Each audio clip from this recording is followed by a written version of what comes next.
September 3rd, 2003, just after noon, a team of federal law enforcement officials raid BALCO. What transpired that day? Well, there were three of us that were standing in the front office, and the building was on a corner. We were actually looking out the front window. I was standing talking with the vice president of BALCO at the time, Jim Valenti, and here came probably 6, 7, 8 black cars that came in the front parking lot. Out, we were on a corner, around the street corner, and these federal agents with flak jackets and guns and assault rifles, and began just, filing out of the car and lining up and coming through the front door. And within a matter of less than a minute, it was a helicopter right at the front. It was like what you see in the movies. It was surreal, and you're seeing all these agents with guns pointed at you and screaming at the top of their lungs, and it was very scary. Why did they actually come to the BALCO offices that day?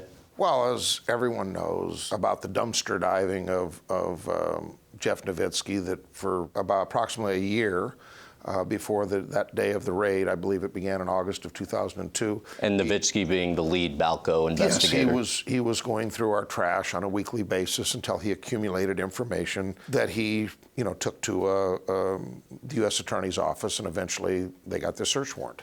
But before that, they'd been looking at banking records and emails, and they were collecting all sorts of information that they had, and so that's what they were looking for, is a steroid distribution ring.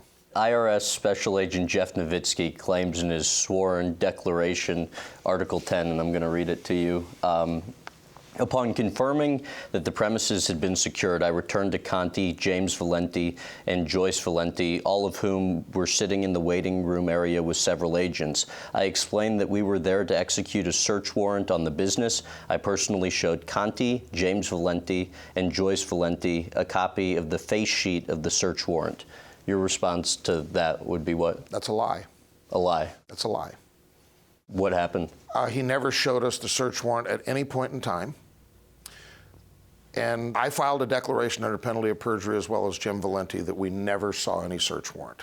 Article 21 of the sworn declaration, he says, in speaking with Conte, Conte had informed us that he kept drugs in a storage locker located on Adrian Road in Burlingame. For the third time, I showed Conte a copy of the search warrant and went over it with him, in explaining that the storage locker was not covered under the terms of the search warrant. I did not threaten Conte with the possibility of a search warrant if he refused to consent to the search of the storage locker. That's a lie. That's not what happened. What he really said was, we know you have a storage locker on Adrian Court, and you can do yourself a favor by cooperating and taking us over there and opening it up, or within a couple hours we'll have a search warrant. We'll be in there either way. And all this other stuff, that my interpretation of it was coercion. He claimed that he had 50% of the say-so in the case, and that the U.S. attorney had the other 50, and all these other things. And that he had the ability to give you flexibility if you cooperated. All sorts of between the lines, threatening type of stuff was being presented to me. Coercion was being, no question, this was going on. Another part of the memorandum of interview, Article number 11, or Article number 8, rather, Novitzky says, Conte only gives the clear and the cream to athletes personally when they visit the lab. Conte charges $350 for a cycle of the clear and $350 for a cycle of the cream. Conte has given the clear and the cream and advised on its use to the following professional athletes in the following sports. And then he lists the athletes. Your response to that? That just didn't happen. That's not accurate. There were some athletes that paid $300 for both, but nobody ever paid $350 for each, implying $700 total. I have no idea where that number came from. I never told him that. So that part is just, is fabrication. It just, they can't show checks, they can't show testimony, they can't show anything that information is correct. And I certainly didn't tell him that. Now, what happened was, he made a list. He had a piece of paper, and this is all in my sworn declaration that was filed in federal court, and it said track and field and football, NFL and MLB. and he had written all these names. Did you give him the names? No, he already had the names. Okay. He'd written all the names. And then he said, was there anybody else? And he shows me the list, and he's reading off the name of lists in track and field. The context was athletes that you have worked with. Now, you have to understand that for 16 years before BALCO was raided, I started actually working with world-class athletes in 1984, so whatever that is to 2003. And what I mean by the 16 years was before I took the trip down the slippery slope and started helping athletes. So when he said, I might like to make a list of the athletes that you've worked with. Have you worked with these athletes? Yes. Was there ever any mention of steroids or drugs or anything like that connected with those athletes? The answer is no. And I never talked about any individual athlete. So I might have said, oh, well, you forgot this one and you forgot this one. But it was not in the context of you gave these athletes drugs. Novitzky's Memorandum of Interview, Article 9, he writes, none of the agents carried automatic weapons, rifles, or assault weapons, and there were no helicopters associated with the operation. While some of the agents initially involved in securing the premises may have put their hands on their guns or briefly drawn them as they secured the facility, no agent ever pointed a gun at Conte, James Valenti, Joyce Valenti, or any other BALCO employee. That's a lie. In two-part. They had the guns out. We looked at the guns. They're coming at the three of us. Well, they got a half circle of officers surrounding us like this. The guy's standing right in front of me holding an assault rifle. All three of us are sitting there looking at it. Let's go into the second aspect of your question. They claim that they had nothing to do with the helicopter being there. That's a lie. I befriended someone at NBC, and they told me that first of all, that they were tipped off.